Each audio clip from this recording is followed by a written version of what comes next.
I got a little question out there for the police.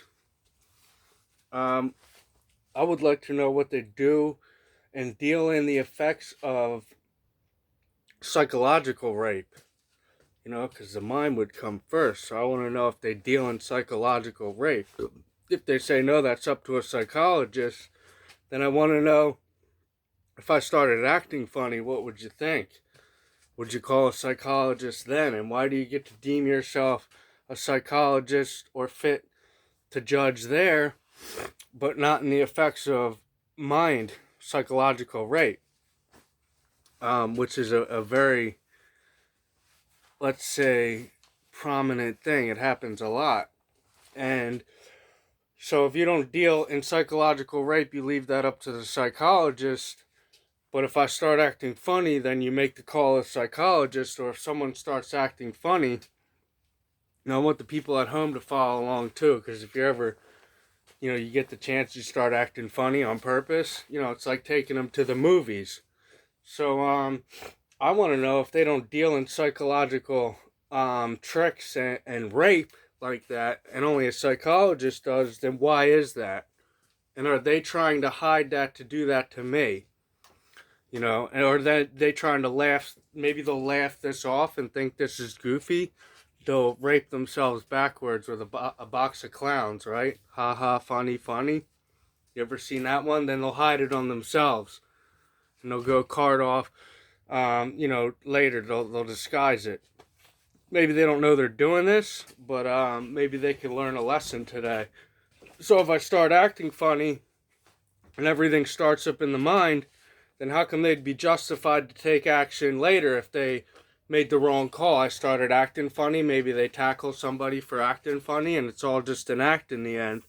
Why would they get authority over the mind? Isn't that not premeditated, but automatic mind rape? Why do they get the authority of the mind all the time with their relative subjective bullshit?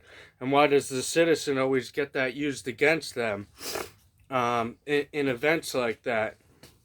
So I wanted to know the dynamics where it kind of goes off and on, like, oh, I can make the call of a psychologist, and oh, I can't. So why do they get to do that, and what's that all about? Who gets to own that whole course of back and forth? And I'm just trying to find out my rights, really. So through this whole tape here, I've been psychologically raping the officer or whoever's the person in the law, because that's who I'm questioning, and I'm technically taking away your constitutional rights as you knew them, as you would be responsible now as like a forced speech to answer the questions I'm asking you, which are obviously legitimate. Otherwise, we prove the beginning, which is, what do you deal in the effects of psychological rape and all sorts of mind tactics and mind tricks, and why don't you deal in that? Why aren't those important?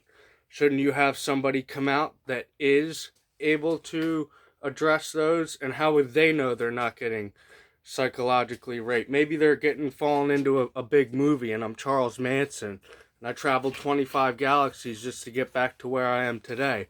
How do they know that? And then, maybe it's just all a movie. So I would like to know some things like that about our justice system, because the people have rights. So if the people were to win in a situation like this, that would be a victory for the people. That would probably bother an officer, and I hope it would bother them. And I was lying when I said that, but that's fine. That just further proves my point. And then how can we deal with this? So what is really going on out there that's justice, or, whatever they call this stuff? Because I see a lot of bozo things go on with the law, and then in politics and everything like that in general. So it's almost like politics do the same thing. They kind of kite people around by their demons or by this mystery thing. And I'm just trying to ask some questions as a citizen. I'm not trying to give anybody a hard time. That whole big beginning was just a play that leads up to this now, which proves, what do you do about the effects of that? If everyone was jamming radars and doing that to people, don't you think they would go mad after a certain while? Nobody would know what's going on. So what is this little thing in America that we do hide, which is, something I've talked about in the past, this little charade we hide. It's like magic, basically. It's like I take your little head and I into the nether somewhere, and that's the law, really, above any other law. Do I have something in my beard? Maybe I have something in my beard. Sorry about that. It's no longer there. So yeah, I just would like to know some of these things. What do psychologists do about this? Because it couldn't be foreign to them. This all would fall into manipulation, mind tricks, psychology. How come the psychologists really don't talk about this? And it kind of is the same way in the courtroom. People get falsely accused. Again, that's where relativity of the courtroom or the law dominates over a citizen, when really there's nothing there. Take your mind and nothing there. Smoke. What do we do about those things? And kind of what I would try to show, if I had another participant active, how this would all work in a simulation, but I don't have that. So I did the best I could. I just had some questions out there for whoever, even. Not even just the officer of the law that's not looking to get tricked by somebody smarter than them. Somebody really smart that's okay, Ooh. All this stuff too. That's real cool. So in our culture, they take your head, they put it in this little dot. I guess that's what they're trying to signify, and they... So they take you on a ride. I call it like taking people on a ride. What's up with that in America? I'm just trying to get to the bottom of some crimes here tonight that might be happening, just as well as the officers, to see justice. So that's my one reason for making this video, to kind of see, what is justice and how do we get there, instead of continuing on in this way where we support a lot of relativity over the facts, almost to the point where it's schizophrenic. You have to be careful if you do that, because then you can get subverted and all kind of other things. So it's important to always stay in touch with your mind, because everything happens the above, then it happens in the physical. So, if I start acting funny, they're going to see that in anybody. The officer might take action. They might get paranoid. They might get paranoid for no reason, but a lot of times they don't. So everything would happen in the mind. They make a judgment call. So how are we getting away from these?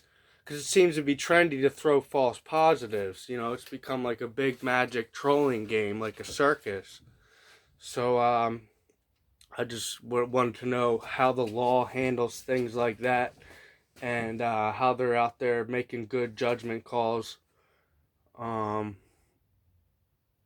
the people, on their job, especially when they're under pressure. They might be under pressure now, but I highly doubt that. And I hope a lot of cops see this video, show this around to your friends and the police, spread it like a big giant rumor, like it's a flu. You can spread it like it's a flu. It's really fun. And you get everybody involved in it. They start brainstorming. You start brainstorming how to deconstruct the country. Make the country better for the police and everybody. Alright, that's all I have for now. My name's Charles Manson, and I live on this place called Earth.